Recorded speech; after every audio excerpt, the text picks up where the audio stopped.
예, 오늘 말씀의 제목은 누가 하나님의 사람으로 발탁되는가? 누가 하나님의 사람으로 발탁되는가라는 제목으로 함께 은혜를 나누고자 합니다.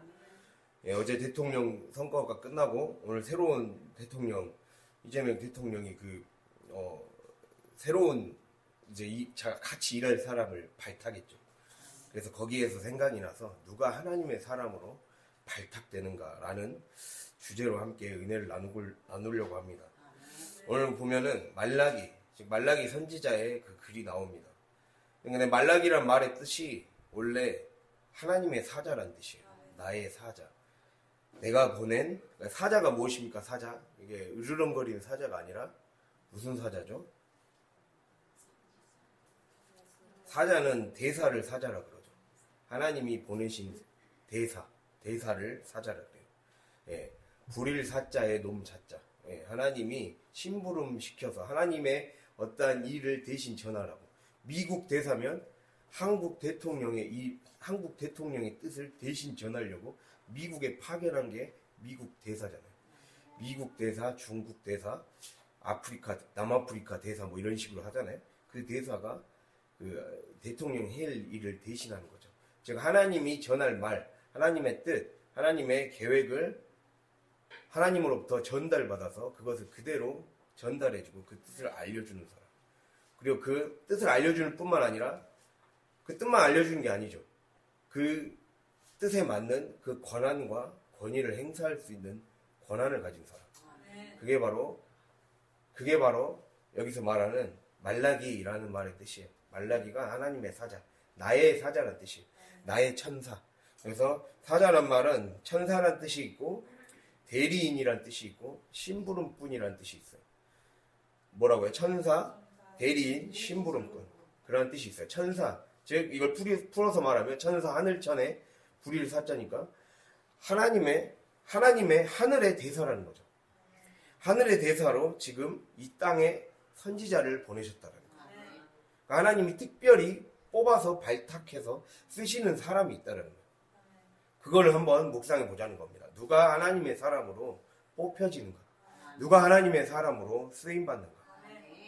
그래서 오늘 말씀을 보면 여호와께서 말라기를 통하여 이스라엘에게 말씀하신 경고라. 이걸 영어 성경으로 딱 그대로 번역하면요. 어떻게 나오냐면 말라기의 손을 통해 전달받은 여호와의 말씀. 이렇게 표현되고 있어요. 말라기의 손을 통하여 이스라엘에게 전달받은 여호와의 말씀. 말라기의 손을 통해 전달받은 여호와의 말씀. 이렇게 되거든요. 그러고 나서 마지막에 여기 우리 한글 성경을 보면 경고라 이렇게 나와있죠. 말씀하신 1절에 뭐가 나와있죠? 마지막에 경고라 나와있죠. 이게 이제 경고라는 말이 신탁이라는 뜻이에요. 하나님이 말씀을 맡기셨다. 하나님 어떤 말씀을 맡기셨을 때 이 경고라고 번역되는데 이게 이제 좀 더 직접적인 이 긴급성을 담기 위해 경고라는 번역을 했고 실제적인 뜻은 하나님이 말씀을 맡기셨다. 하나님이 어떠한 말씀이라는 것을 선지자를 통해 맡기신 겁니다. 그래서 제가 이걸 번역을 해주는 이유가 말라기의 손을 통해 하나님이 말씀을 전달해 주셨다는 거예요. 손을 통해. 손이 무엇입니까? 손이 권세와 권능을 의미하는 거예요. 하나님은 자신이 뽑을 사람, 하나님은 하나님의 사람을 발탁시키고 싶어 하세요. 누가 하나님의 사람으로 쓰임받을 수 있는가를 지금도 보고 계신단 말이에요.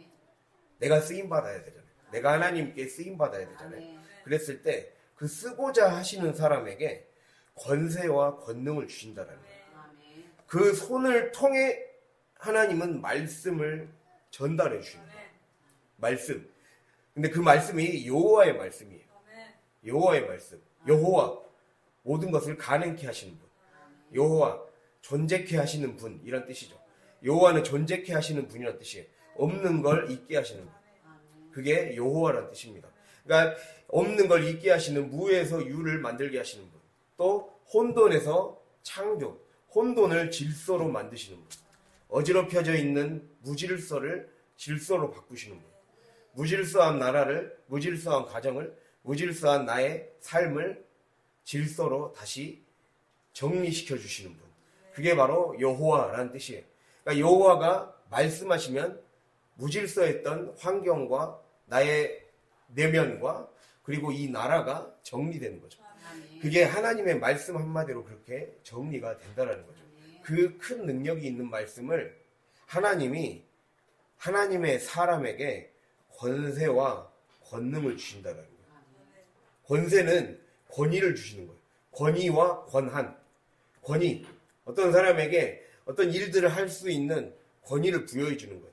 대통령이 당선되자마자 당선증을 오늘 아침 6시 21분에 받았어요. 6시 21분에 당선증을 받자마자 6시 21분부터 대통령이 딱 됐어요. 그 전까지는 대통령 당선자라고 됐다가 그 당선증을 받은 즉시부터 대통령이 됐어요. 그 이후부터 권위가 부여되는 거죠. 바로 그 시간이 되자마자 경호가 붙기 시작했고 이제 모든 그거에 맞는 대우가 붙기 시작했어요. 그걸 권위라고 해요. 그거를 대우를 해주시는 거죠. 하나님이 하나님의 사람에게는 천사를 붙여주신다는 거예요. 우리의 삶에 보호해 주실 보호막, 방패막을 붙여주신다는 거예요. 하나님의 사람에게는 그렇게 피난처와 방패막과 보호막과 그리고 자신을 도와줄 도움을 붙여주신다는 거예요. 다 자신을 보좌해주고 지켜주고 위험에서 혹시 생길 수도 있는 그 위험에서 보호해줄 사람을 딱 옆에 붙여주잖아요. 그런 것처럼 하나님의 사람은 온갖 천사들이 하나님이 호위할 수 있도록 붙여주신다는 거예요. 그것을 주님이 우리에게 지금 말씀해 주고 있는 겁니다. 그러니까 이거 영적인 질서를 얘기하는 거예요. 내가 하나님께 쓰임받는 사람이 되면 될수록 권위가 하나님이 그 사람에게 권위를 더 부여해 주면 줄수록 하나님의 삶에서 환경에서 그리고 보이지 않는 여러 가지 손길을 통해 하나님이 보호해 주시고 그리고 끝까지 구원을 완성해 갈 수 있도록 끝까지 나를 통해 많은 사람들이 구원을 받고 유익을 누릴 수 있도록 보호해 주신다. 이끌어 주신다라는 것이죠. 그래서 그게 바로 권위라는 것을 뜻합니다. 근데 그 권세란 말은 권위와 권한이에요. 권위가 있고 그 권위에 따라 권한은 한계가 있다는 말이에요. 한계. 할 때 한은 한계가 있다는 거예요. 하나님은 각자 그릇에 맞게 내가 믿음의 그릇이 준비된 만큼에 따라서 그 분량에 맞게 한도에 맞는 권위를 부여해 주신다는 거예요. 그러니까 하나님은 나에게 가정이라는 한계 내에서 충성을 다하도록 나에게 자리를 주신 거예요. 하나님이 지금 각자 여러분에게 권위를 주셨어요. 하늘의 권위를 주셨다는 거예요. 그것을 최선을 다해서 해나갈 때 그 권세가 온전히 발휘될 때 권능이 임하는 거예요. 권세와 권능, 디나미스가 임하는 거예요. 성령의 능력이 임해서 그 성령의 능력이 나로 하여금 많은 사람들을 살리고 그리고 증인된 삶을 살게 하죠. 그래서 우리가 사도행전 1장 8절에 오직 성령이 너희에게 임하시면 너희가 권능을 받는다. 그 권능, 디나미스를 받아서 권능을 받으면 어떻게 됩니까? 그러니까 이미 우리에게 권세를 주셨어요. 권위와 권한, 각자의 그릇에 따라, 각자의 형편에 따라 하나님이 그렇게 허락하셨기 때문에 이 환경에 있게 하신 겁니다. 그러면 그 권한을 주셨으면 거기에서 그 부여해 주신 권세 안에서 주님을 의지할 때 권능이 생기고 그 권능을 발휘할 때 증인된 삶을 살아서 내 삶의 영역이 확장되는 거예요. 증인된 삶을 살아야. 그래서 이 사도행전 1장 8절의 말씀은 우리가 잘 알고 있죠. 증인된 삶을 살게 되면 예루살렘과 제가 이전에 이 말씀을 한 적이 있어요. 예루살렘과 사마리아와 땅끝까지 이르러 증인이 되리라. 예루살렘 내가 있는 곳, 사마리아 그 다음 땅끝 점점 영역이 확대되는 거예요. 점점 하나님이 삶의 영역을 확대해 주시고 복의 영역을 확대해 주시고 그 지경을 넓혀 주신다는 거죠. 그래서 내게 맡겨주신 권세에 최선을 다할 때, 권위와 권한에 최선을 다할 때 하나님이 작은 것에 충성한 자에게 점점 큰 것으로 넓히시는 은혜를 더하신다는 거죠. 그래서 우리에게 중요한 건 내가 하루하루 증인된 삶을 사는 것. 그것이 중요하다는 사실입니다. 그러한 하나님의 사람에게 하나님은 책임을 맡기세요. 책임을 맡기십니다. 즉 일을 하라고 하시고 그리고 그 일을 하면서 다스리고 관리하며 그것을 통해서 더 복의 근거를 주시는 거죠. 그러니까 내게 맡겨주신 것이 복의 근거예요. 그게 그 출발점이에요. 이미 받은 것, 이미 나에게 주어진 것에서 키워내는 것. 그래서 우리의 관점을 늘 바꿔야 된다는 거예요. 하나님 왜 우리 집에는 뭐가 없나요? 이게 없나요? 나에게는 이게 없나요? 그게 아니라 하나님이 이미 주신 거를 발견해낼 수 있어야 돼요. 그게 중요한 거예요. 그게 하나님의 사람으로 발탁되는 가장 중요한 조건입니다. 하나님이 이미 나에게 주신 권세, 이미 나에게 주신 권세가 있다라는 거예요. 자녀된 권세가 있다라는 거예요. 그 자녀된 권세를 10분 활용해야 돼요. 그걸 발휘하지 않으면 늘 그 자리에서 머물고 오히려 가진 것마저도 빼앗길 수 있는 삶이 된다고 주님이 우리에게 그래서 경고라는 거죠. 경고라. 그 말씀을 하고 있어요. 경고하고 계신 거예요. 하나님의 사자로서의 역할을 다하지 않으면 빼앗긴다. 이거를 우리에게 경고해 주고 계신다는 겁니다.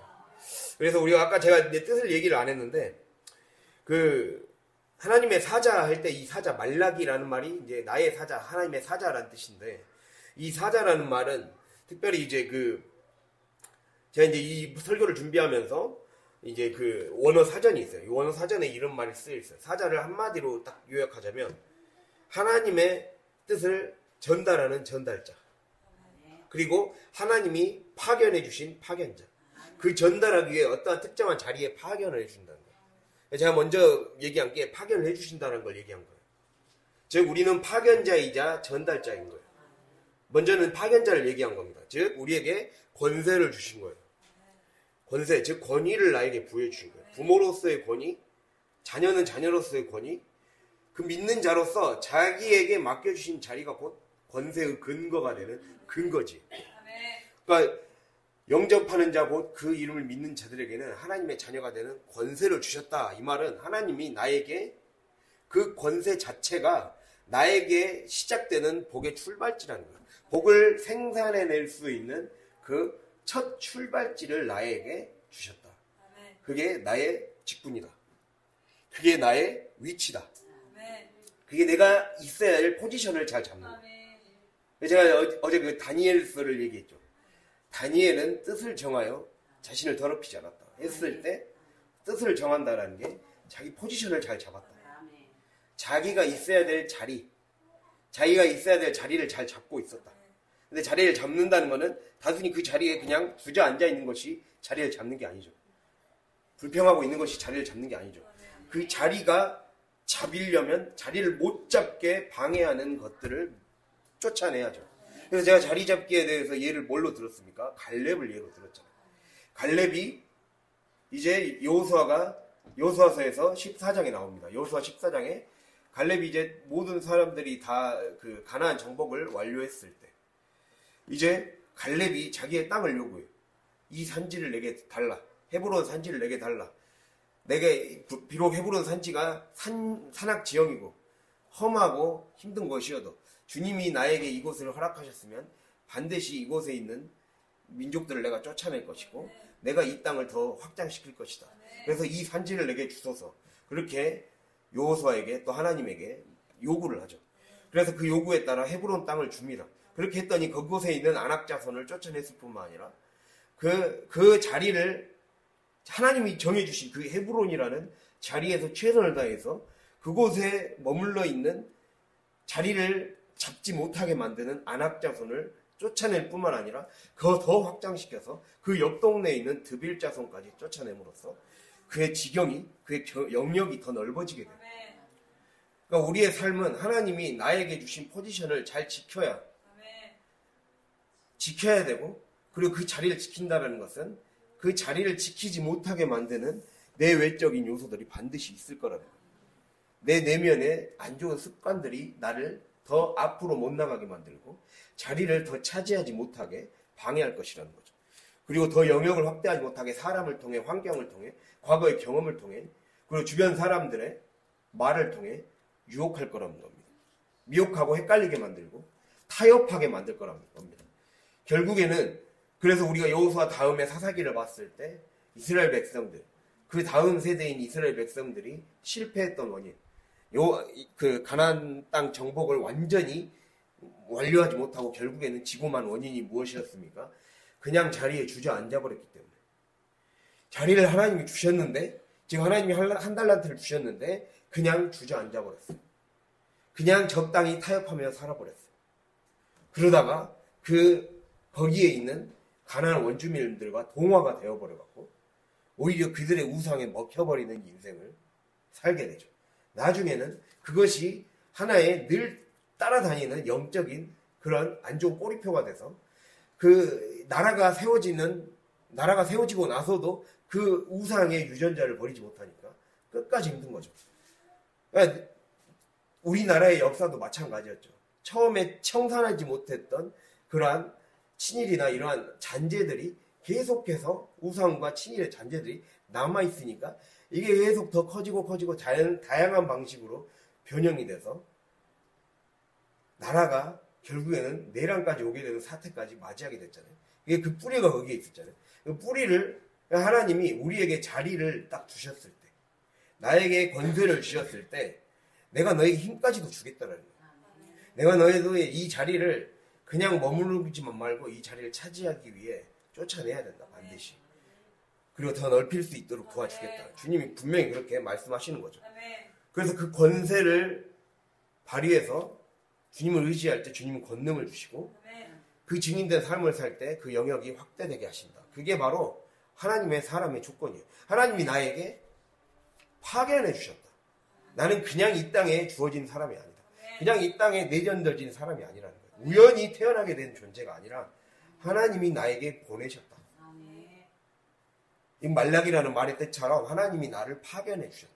나는 하늘나라의 백성인데 하나님이 나를 이 가정에 파견해 주신 거예요. 그리고 이 자녀들을 기르라고 파견해 주신 거예요. 이 자녀들을 잘 길러내는 게 나의 임무다. 나의 더 영역을 확장시킬 수 있는 가장 씨앗이 된다. 키워내는 거죠. 그거를 잘 키워내는 것이, 그 임무를 잘 수행해내는 것이 바로 하나님의 사람으로 발탁되는 조건이 되죠. 발탁되는 조건을 수행하지 않으면 박탈되긴 되겠죠. 발탁되는 조건이 된다는 겁니다. 그래서 하나님이 그렇게 말씀하시고 능력을 주실 때 그 능력을 온전히 발휘하여서 차지할 수 있는 저 여러분의 그러한 인생 될 수 있기를 간절히 바랍니다. 그래서 파견자로 부르셨고 그 다음에 이제 전달자로 부르십니다. 즉 하나님은 하나님의 뜻을, 하늘의 뜻을 땅에 펼치시기 위해 하나님이 이 땅에 내려오셔서 예수를 믿게 우리의 삶을, 하늘의 나라가 이 땅에 내 삶에 침입해 와서 하나님을 믿게 하셨고, 그리고 그것도 모자라서 하나님의 사람으로 쓰임받을 수 있게 나에게 하나님의 뜻을 전달해 주신다는 거예요. 우리는 하나님의 뜻을 전달하는 전달자로 살아야 돼요. 그럼 전달하는 전달자로 살려면 전달을 잘 받아야 돼요. 하나님 무슨 말씀을 하시나라는 것을 잘 들어야 돼요. 전달이라는 건 무엇입니까? 어떠한 지시, 누가 윗사람이 어떠한 지시를 하거나 명령을 하는 것, 지시나 명령 또는 어떠한 몸이나 어떠한 그 환경에서 나오는 신호, 그러니까 지시나 명령을 전달하는 것도 있고, 그리고 몸에서나 어떠한 외부에서나 어떤 불빛이나 그러한 신호를 감지해서 이게 무엇이다라고 하면서 알려주는 그 전달이라는 뜻도 있죠. 그리고 어떠한 에너지가 있어요. 그 에너지를 전달해주는 전달도 있죠. 여기서의 에너지 전달은 뭐 수력 에너지, 먼 에너지에서 전기로 전환해주는, 그래서 어떠한 힘으로 바꿔주는 에너지죠. 제가 이 말씀을 왜 드리냐면 지시나 명령, 신호, 에너지, 이 세 가지 요소를 우리가 생각해 볼 수가 있다는 거예요.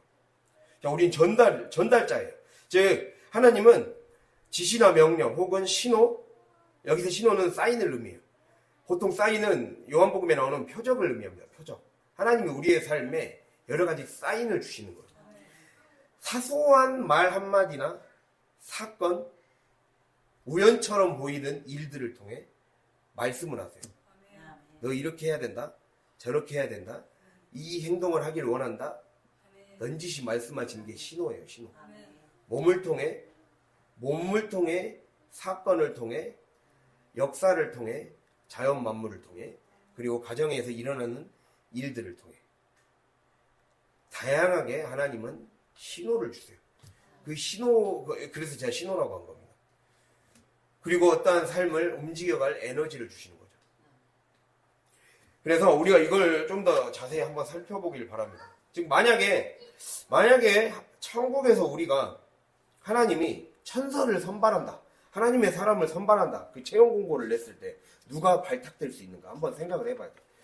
그것은 바로 하늘에서 전달된 그 하나님의 말씀, 영이신 하나님의 말씀을 잘 식별해내는 자, 그게 곧 하나님의 사람으로 쓰임받을 수 있는 가장 중요한 조건입니다. 하나님의 뜻을 잘 식별해내는 것. 즉 지시나 명령을 식별해낼 수 있어야 되고, 신호를 식별해낼 수 있어야 되고, 그리고 하나님의 영적인 에너지를 식별해낼 수 있어야 돼요. 이해가 되었습니까? 지시나 명령, 신호, 에너지를 식별해낼 수 있어야 된다는 거죠. 그 소양이 있어야 돼요. 소양, 즉 자신을 잘 갈고 닦아서 숙련된 영의 사람이 되어야 이 하나님의 지시를 알아차릴 수가 있는 거예요. 말하고도 못 알아먹는 사람이 있잖아요. 그렇게 말을 하고 지시를 하고 이거 해야 된다 하면서 그게 나에 대해 어떠한 것을 나를 살리는 말인지 그냥 해도 좋고 안 해도 좋다라는 말인지를 알아차리지 못하고 살아가는 게 대부분의 교회 다니는 사람에게도 일어나는 일들입니다. 그냥 자기 취사 선택을 하는 거죠. 마치 내가 좋아하는 음식을 먹고 안 먹고의 문제같이 말씀을 대한다는 거예요. 근데 얘기했잖아요. 하나님의 사람은 지시나 명령을 한다는 거예요. 그러니까 이게 교양이 아니에요. 말씀은 교양이 아니에요. 내가 있으면 좀 더 세련되어지고 좋아 보이는 그런 교양이 아니에요. 교양은 그 지식이 조금이라도 더 있으면 남들 앞에서 잘난 체 할 수 있는 게 교양이잖아요. 좀 나쁜 의미로 얘기하면 잘난 체 할 수 있는 게 교양이잖아요. 그런데 하나님은, 하나님의 사람은 하나님이 지시나 명령을 하신다는 거예요. 지시나 명령. 그 지시나 명령이 굉장히 다양한 루트로 말씀하신다는 거예요. 그거를 잘 식별해내야 된다는 거예요. 아, 이거 하나님이 나에게 지시하고 계신 것이네. 지시한다는 거예요. 뭔가를 가리키고 있다는 거예요. 아까 어떤 신호를 통해 지금 가르쳐주고 계세요. 에너지를 통해 가르쳐주고 계세요. 방향을 지시해주고 있다는 거죠. 그게 하나님의 사람으로 쓰임받을 수 있는 가장 중요한 조건이 되는 거예요. 즉 하늘의 심부름꾼으로 쓰임받는 기본 요건은 지시를 알아차리는 거. 지금 집중하십니까? 왜 그래, 왜? 뭐 때문에 그래? 뭐 벌레 나왔어요?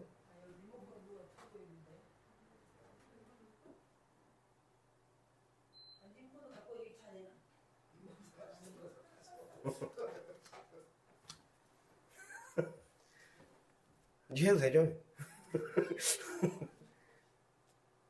하늘에서 전달된 뜻을 식별해낼 수 있어야 된다. 그런데 하나님은 지시하신다. 지시나 명령을 식별해낼 수 있어야 된다. 말씀을 지시로 받아들일 수 있어야 돼요. 지시. 근데 그 말씀의 지시를, 그 지시가 우리를 기분 나쁘게 하는 지시라고 생각하면 안 돼요. 그러니까 내가 좋고 말고의 차원이 아니에요. 선악의 문제는 내가 좋고 말고로 결정하는 게 아니잖아요. 선악과는 왜 따먹었습니까? 선악과는 하나님이 봤을 때 좋고 말고의 문제예요.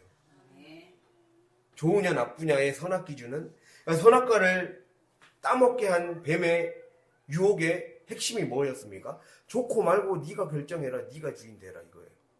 이게 선악과의 핵심이에요. 하나님과 같이 될 것을 알기 때문에 선악과를 따먹지 말라 한 것이다, 뱀이 유혹했잖아요. 그 말은 선악의 주인이 네가 되라는 거예요. 네가 하고 싶은 대로 살아라, 그냥. 그게 인생이다라고 뱀이 유혹하는 거예요. 그렇게 살면 되는 거다라고 얘기하는 거예요. 그게 함정인 거예요. 그 함정에 빠지면 하나님의 살리는 지시와 명령이 안 보이는 거예요.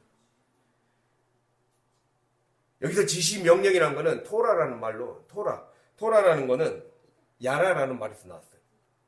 흔히 율법으로 성경에서 번역이 돼요. 율법이란 건 그 지시, 방향 제시를 라는 뜻을 가진 토라에서 나왔어요. 근데 그 토라라는 말이 야라라는 말로 던져지다. 하나님이 어떠한 보이지 않는 씨앗의 형태로 던져주셨어요. 우리의 삶에, 내 삶의 땅에 던져주셨어요. 그것을 발견해야 돼요. 내가 하나님의 지시를 삶의 신호를 통해 발견해야 돼요. 삶에 던져진 자식들을 통해 발견해야 돼요. 자식들의 행동과 그리고 나에게 되어지는 사건과 역사와 여러 가지 매일매일의 삶을 통해서 지시해주고 계세요. 이렇게 가는 방향이 너가 살 수 있는 방향이다. 이거를 식별해낼 수 있는 자가 하나님의 사람으로 쓰임받을 수 있다는 거예요. 그래서 그걸 식별해낼 수 있어야 언제든지 하나님이 요구하고 명령하면 그 자리를 잘 책임지고 잘 감당해낼 수 있는 역량이 있는 사람이 되는 거예요. 역량 있는 사람이 된다는 거죠. 무슨 일이든지 넉넉히 해낼 수 있는 사람이 된다는 겁니다. 그것을 하나님이 우리에게 말씀하시는 거예요. 즉 정리하자면 하늘의 뜻을 전달하는 자로, 전달자로 살고 싶으면 내가 하나님의 뜻이 다양한 루트로 전달되어지고 있다는 것을 알아야 된다는 거예요.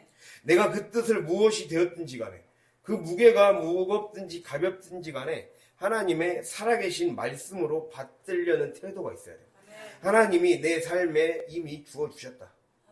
그러니까 우리에게 가장 그러니까 말씀을 소중히 하는, 우리가 말씀은 소중히 여겨야 돼요. 말씀을 받들어야 돼요. 그래서 우리가 경고라 했을 때 이 경고가 히브리어로 마사라 그러거든요. 들어올리다라는 말의 뜻에서 왔어요. 우리가 너희들이 받들고 따라야 될 것이 바로 이 하나님의 말씀이다라는 뜻이에요. 받들어야 된다. 받들어야 되는 건 소중히 여기라는 것이거든요. 근데 내가 말씀을 소중히 여기려면 하나님이 아까 말씀하셨죠. 하나님은 내 삶의 말씀을 보이지 않는 환경을 통해 던져주셨다고. 그러면 우리가 생각해보면 삶을 소중히 여겨야 된다는 거예요. 시간을 소중히 여겨야 되고 나에게 있는 건강과 물질도 소중히 여겨야 되고 내 몸도 소중히 여겨야 된다는 뜻입니다. 그렇게 해야지만이 하나님의 뜻을 잘 전달받고 살아갈 수 있는 존재가 된다는 의미가 되는 겁니다. 그래서 살아계신 하나님의 말씀, 무엇이든지 살아계신 하나님의 말씀으로 받들려는 태도가 있어야 된다는 겁니다. 우리가 이 잘 알고 있는 말씀이죠. 한번 찾아볼까요? 히브리서 4장 12절. 신약성경 357페이지 히브리서 4장 12절.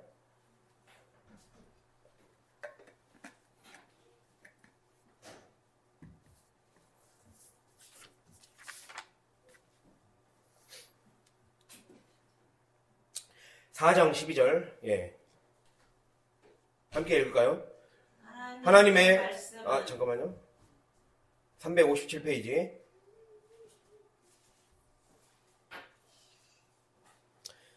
네, 함께 읽겠습니다. 하나님의 말씀은 살아있고 활력이 있어 좌우의 날선 어떤 검보다도 예리하여 혼과 영과 및 관절과 골수를 찔러 쪼개기까지 하며 또 마음의 생각과 뜻을 판단하나니. 아멘. 우리가 이 말씀을 제자훈련을 통해서 제가 뜻을 얘기해 준 적이 있습니다. 12절 보면 하나님의 말씀은 살아있고 활력이 있다. 여기 살아있고는 리빙이에요. 리빙. 즉 우리에게 영적인 생명을 공급해 준다는 뜻이에요. 영적인 생명. 살아있다라는 말은 하나님의 말씀은 우리에게 영적인 생명을 공급해 준다. 여기서 영적인 생명인 것은 성령이 주는 생명. 성령이 주는 새 생명으로 다시 필터 교환을 해주는 거죠. 필터 교환. 우리의 삶이 늘 영의 지배를 받고 늘 언제든지 우리의 삶의 악한 영이 우리의 삶에 혼을 흐리게 만드는 거예요. 그러니까 여기서 보면 살아있고는 영적인 생명을 공급한단 말이고 활력이 있다라는 말은 영적인 생명이 공급됨으로 인해 생겨나는 게 활력이 공급되는 거예요. 여기서 활력은 방금 말했듯이 영적인 생명이 공급되면 그 다음이 우리의 삶에 당연히 영향을 받는 게 혼이 영향을 받죠. 즉 내 삶에 성령이 공급되면 그 성령이 내 삶을 주관해 감으로 인해 내 혼, 즉 내 감정과 생각과 내 의지가 지정의가 네 지성과 감성과 의지가 새롭게 바뀌는 거예요. 제대로 제 기능을 하면서 돌아간다. 액티브라는 뜻이에요. 액티브. 제대로 돌아간다. 액트가 활동하다라는 거잖아요. 거기서 나온 말이에요. 활동하게 만드는. 내 삶이 제대로 기계가 돌아가게 만드는. 이제 제대로 기계가 돌아가게 만드는. 원래 하나님이 의도하신 기능대로 돌아가게 만든다라는 의미. 그러니까 하나님의 말씀은 내 삶을 진짜 제대로 가정이라는 나라라는 그리고 공동체라는 톱니바퀴가 멈춰있던 엔진이 돌아가게 만든다. 이런 의미로 생각해 볼 수가 있죠. 그러니까 그렇게 살아 움직이게 만든다는 거예요. 그러니까 한마디로 이걸 정리해 보면 무엇입니까? 우리의 영에 하나님의 성령의 뜻이 전달되는 거예요. 주입되는 거예요. 그러니까 내가 하나님의 뜻을 잘 전달하는 자, 증인으로 살려면 내가 늘 나를 새롭게 공급해주는 성령의 말씀, 영적인 생명의 말씀이 내 삶에 전달되고 주입이 돼야 되는 거죠. 항상 주입이 돼야 돼요. 그것이 내 삶에, 그거는 어떻게 가능하냐? 예배와 말씀을 통해 가능해요. 예배와 말씀과 기도를 통해 가능한 거예요. 예배 잘 드리는 것, 그리고 말씀을 제대로 묵상하고 제대로 하나님의 뜻을 정확하게 알기 위해 힘쓰는 것, 읽어내려고 하는 것. 그래서 말씀을 읽고 삶에서 말씀을 읽어내려고 하는 것, 읽고 읽어내는 것. 그렇게 할 때 내 영에 성령의 생명이 공급되는 거예요. 그 성령의 생명이 공급되다 보면 그 자연스럽게 액티브가 일어나요. 즉 활력이 생기기 시작합니다. 즉 우리의 혼에 선한 영향력이 공급되기 시작한다는 거예요. 혼이 정리가 된다는 거예요. 말씀은 무질서에서, 즉 혼돈에서 질서로 만들어준다 했잖아요. 즉 우리의 삶에 내 삶이 멈춰 있었어요. 늘 자리가 머물러 있었어요. 불평의 자리, 원망의 자리, 한숨의 자리, 그리고 누워있는 자리. 항상 누워 있었어요. 항상 누워 있었고 늘 주저앉아만 있었어요. 그 자리에서 이제 자세를 바꿔서 일어나게 만드는 거예요. 일어나게 만들고 깨어나게 만드는 거예요. 그게 액티브예요. 액티브가 갖고 있는 뜻이에요. 액티브. 또 액티브는 무엇입니까? 우리의 생각을 움직이게 만드는 거예요. 내 생각을 바꾸게 만드는 거예요. 즉 영이 변화되어야 생각이 바뀌는 거예요. 성령이 내 안에 공급되고, 그러니까 성령이 왜 충만해야 되는, 우리가 성령 충만 하는데, 성령 충만은 은혜 받아서 기분 좋아지는 게 성령 충만한 게 아니에요. 정확히 말하면 그걸로 인해 내 생각과 의지와 감정이 바뀌는 거예요. 내가 가져야 될 일상에서의 감정이 바뀌는 거예요. 내가 어떠한 형편이 생겨났을 때, 예를 들면 내가 다시 집으로 돌아갔을 때 또다시 내가 마주해야 할 가난이라는 환경이 여전히 하나님이 허락하셨을 수도 있어요. 그러나 우리에게 중요한 건 그때 가져야 될 감정이 무엇입니까? 자족이라는 거예요.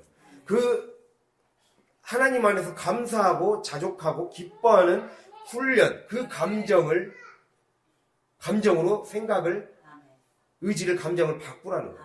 그게 어떻게 가능하냐? 성령이 충만해야 가능한 거예요. 성령은 우리의 의지와 생각과 감정을 바꾸게 하는 영입니다.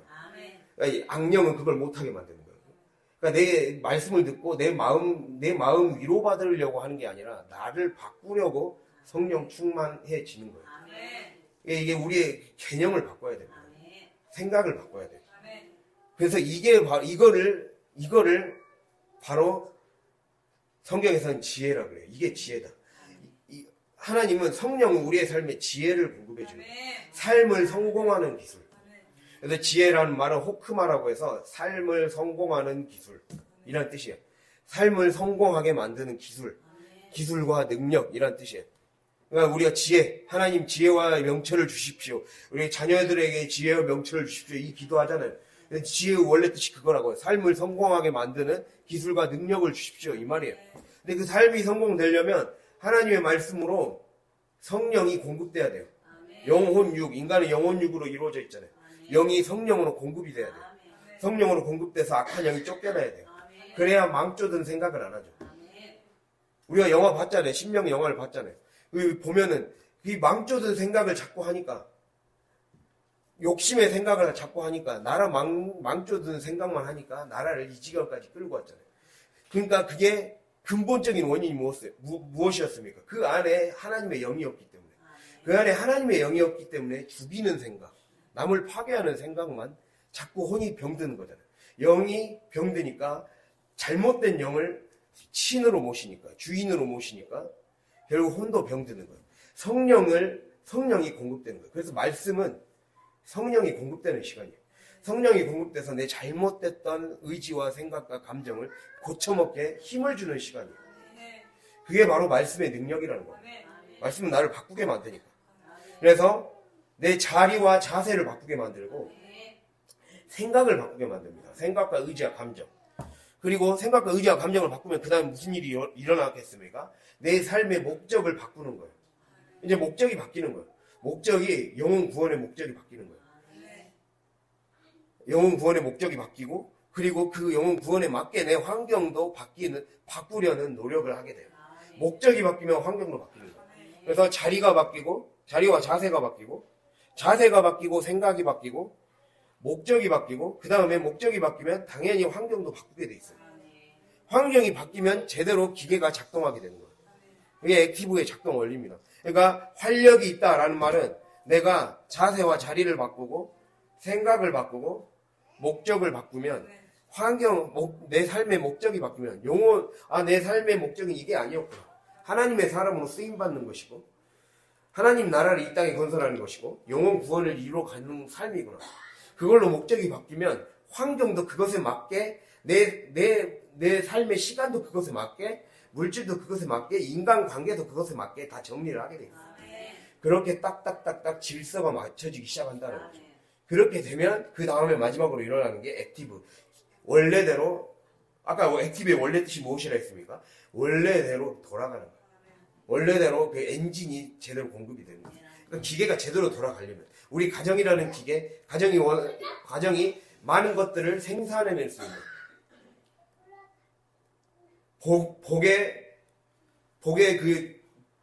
복의 그런 많은 생산물들을 10배, 20배, 30배, 60배, 100배의 그 결과물들을 생산해내려면 먼저 영이 변화돼야 되고 내 영의 주인이 바뀌어야 되고 그리고 그것에 맞춰서 내 자세와 내 생각과 내 목적과 내 상태가 변화돼야 돼요.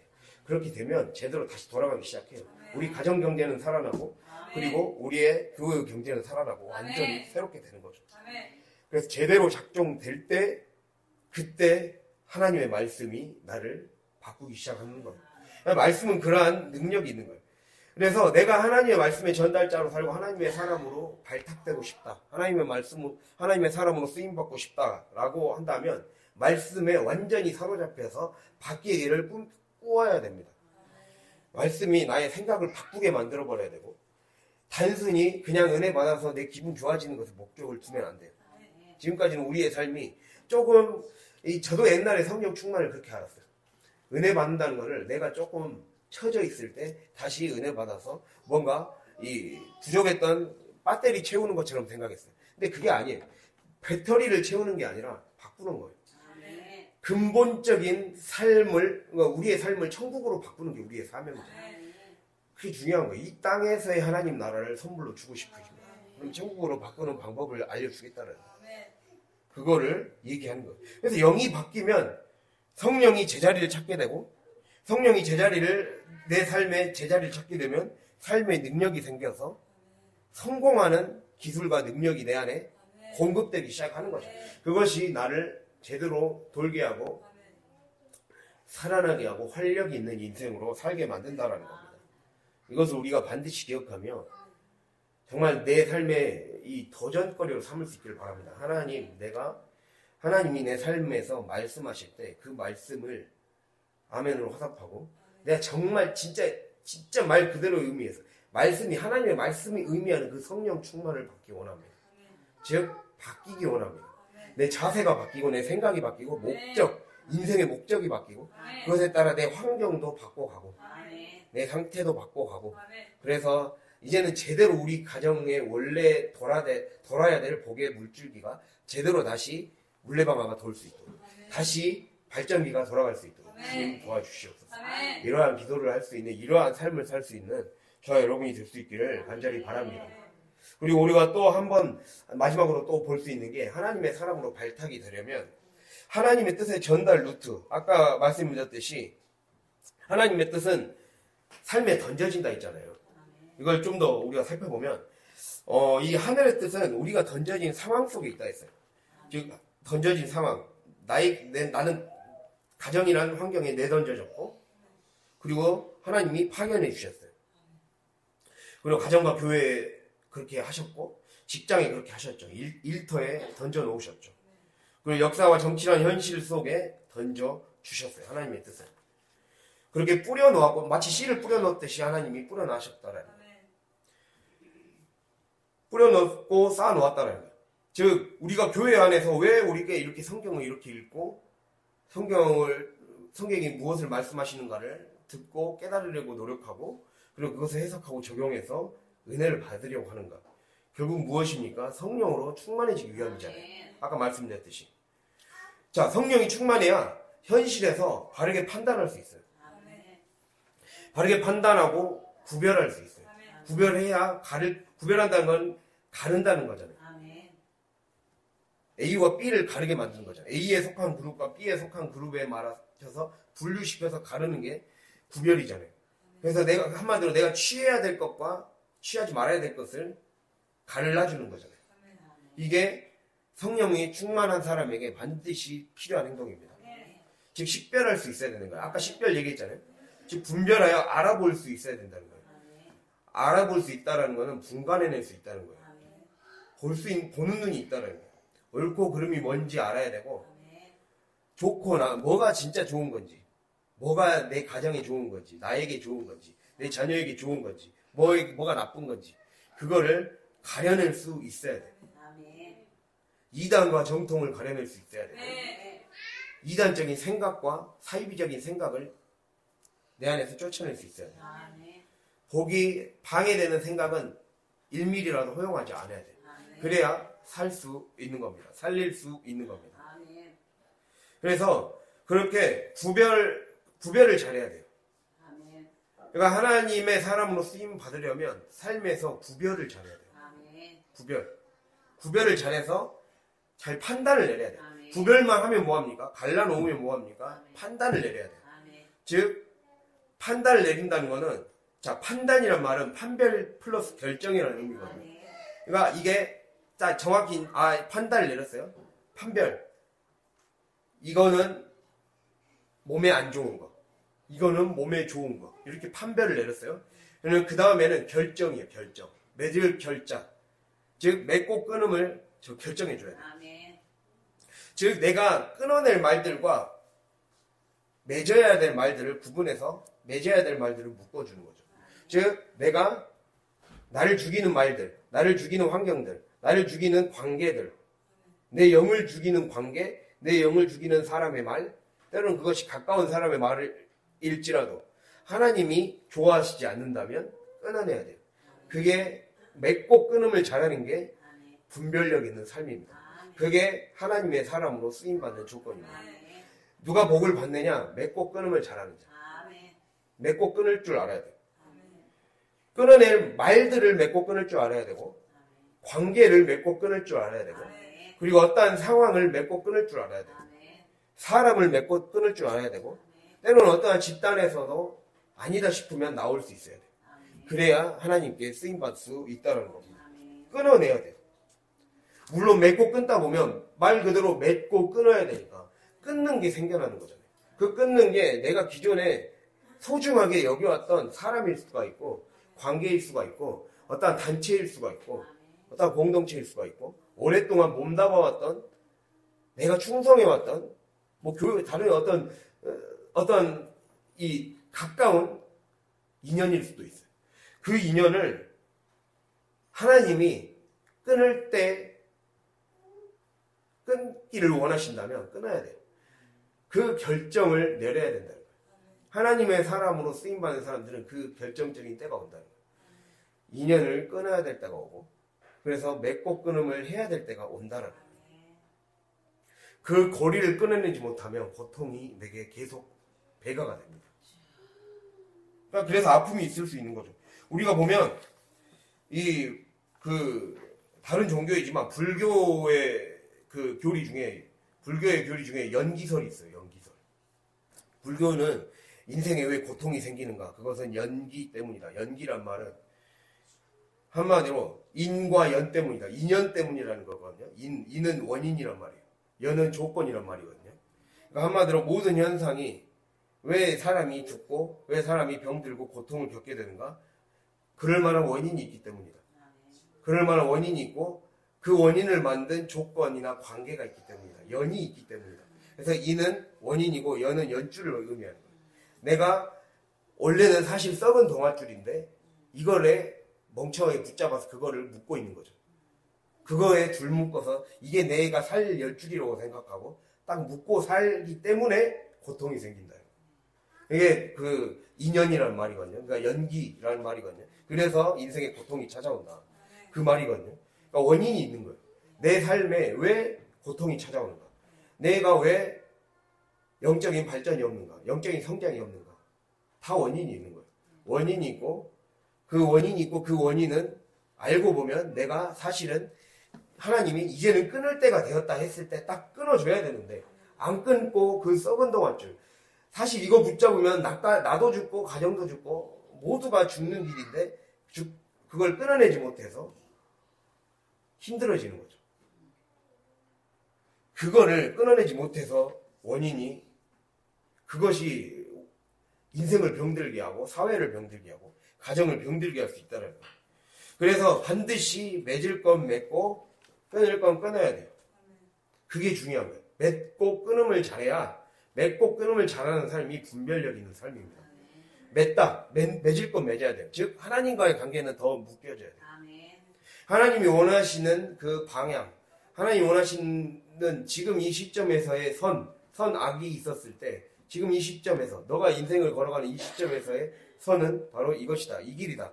라고 했을 때 그 길에 대해서는 더 단단히 묶어줘야 돼요. 더 단단히 묶어서 끊어지지 않도록. 쉽게 끊어지지 않은 삼겹줄이 되도록 더 단단히 묶어야 돼요. 이게 내가 살 길이구나. 지금은 희미해 보일지라도 지금은 뭔가 눈에 딱 보여지는 결과물이 작아 보여도 이게 내가 살 길이라고 하나님이 확신을 주시고 길을 인도하고 계신다면 딱 붙잡고 이건 썩은 동아줄이 아니구나. 묶어야 돼요. 그래서 더 강하게 만들어야 됩니다. 강하게 주님 붙잡고 말씀을 붙잡아야 되는 거죠. 그러나 끊을 건 끊어야 돼요. 오히려 이것 때문에 내 영이 힘들어지고 늘 성령이 충만했다가도 다시 은혜 다 까먹고 시험 들고 또 우울해지고 또 불평을 반복하는 만약에 사이클이 내 삶에 잘 가다가도 반복된다. 그러면 그것은 바로 파고 들어가면 바로 그 잘못된 연줄 때문이다. 그것이죠. 내가 잘못된 줄을 메고 있다는 거예요.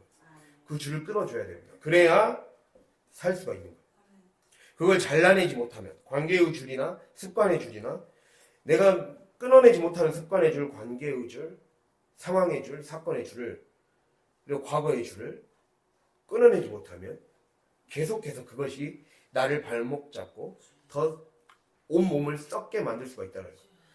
썩게 만들어내지 이제 더 이상은 썩으면 안 되잖아요. 더 이상은 가정이 고인물처럼 되진 않아야 되고 썩어서 오히려 더 악화되는 병이 되게 만들면 안 되잖아요. 그러려면 이제는 결단을 해야 됩니다. 결단. 맺고 끊음을 확실하게 해서 끊어내야 돼요. 끊어내지 않으면 힘들어진다. 그래서 우리가 기억하면서 이 분별이 반드시 있어야 됩니다. 이거를 끊어내지 못하면 힘들어진다는 거예요. 그래서 이 인연, 우리의 삶의 잘못된 인연, 하나님이 끊기를 원하시는 썩은 동아줄의 인연을 끊어버리자. 이 그물이 우리를 힘들게 한다는 거예요. 이 그물이 찢어져야 돼요. 우리 말씀 하나만 찾아볼까요? 누가복음 5장 4절에서 6절입니다. 이 그물을 끊어내지 못하면 이게 점점 더 커져서 큰 마귀 역사가 일어나는 거예요. 누가복음 5장 4절에서 6절. 구약이래. 신약 5장 4절에서 신약 95페이지.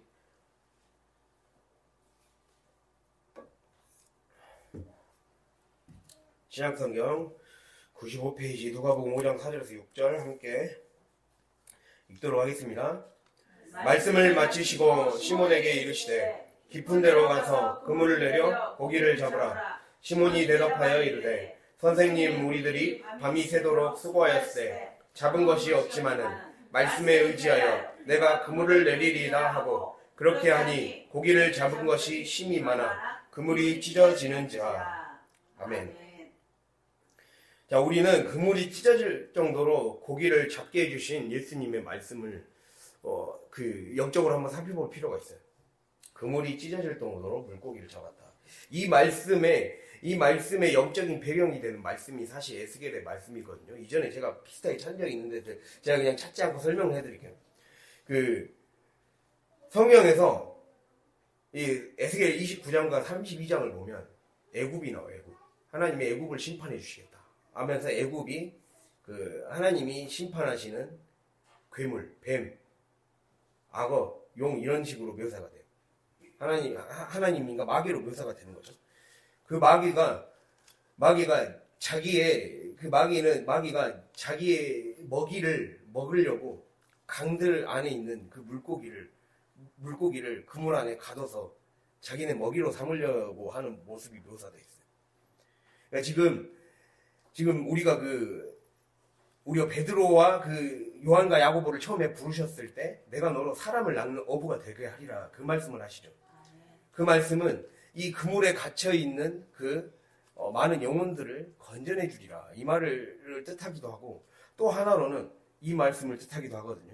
우리가 한마디로 사단이 우리 안에 악습관의 굴레 그리고 구덩이에서 그리고 내가 끊어내지 못하는 과거의 나쁜 인연, 관계의 인연 결국에는 그 근본을 파고들면 사단이 역사하게 만드는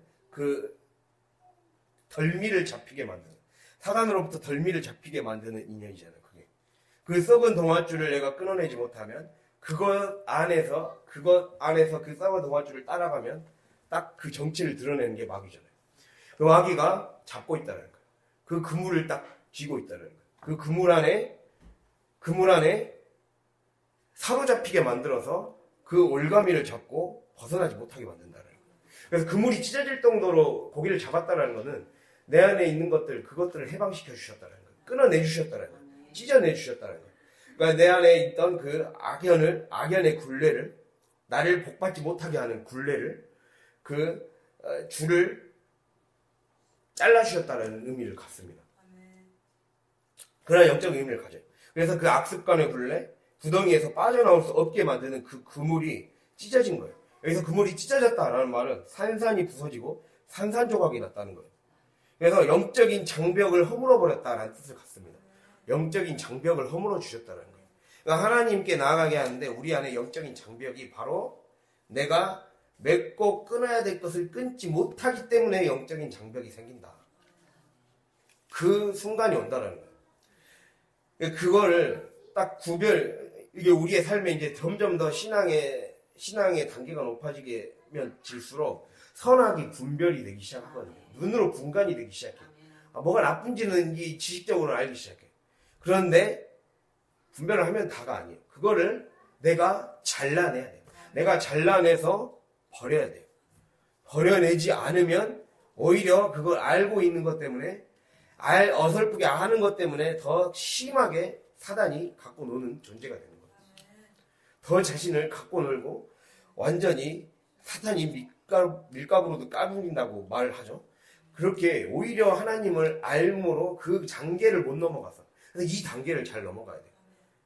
내가 맺고 끊음을 못해버리면 잘라내지 못해버리면 그러니까 그물을 찢어버리지 못해버리면 그물을 찢어버려서 내 안에 있는 그 마귀가 사로잡고 있는 그 물고기들을 놓아주지 못하면 빠져나가지 못하게 만들면 힘들어지는 거예요. 그래서 영적인 장벽을 허물어야 됩니다. 이게 바로 영적인 장벽이에요.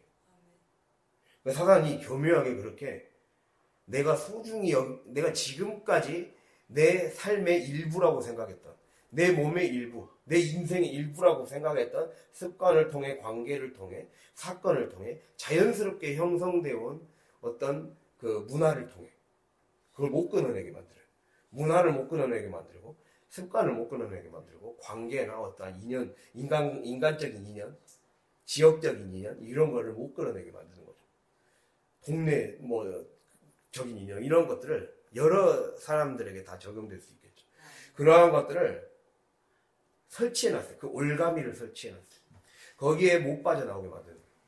이게 가장 강력한 사단의 무기 중에 하나입니다. 못 끊어내게 만드는 거예요. 그러니까 크게 쓰임받으려면 끊어내야 돼요. 그래서 아브라함에게 너의 본토 친척 아비집을 떠나라고 했죠. 떠나야 돼요.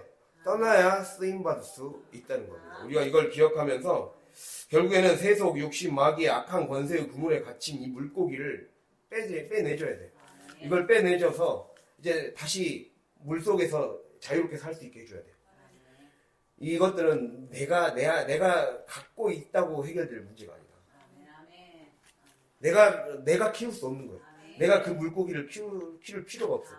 하나님이 하시도록 놔두고 나는 끊어내야 돼요. 그래야 하나님이 자유롭게 더 앞으로의 삶을 인도해 주실 것을 믿고 우리의 삶이 이제 잘 적용을 할 수 있기를 바랍니다. 그래서 오늘 말씀을 마무리하겠습니다. 하나님은 하나님의 사람을 찾고 계시고 뽑으려고 하고 계세요.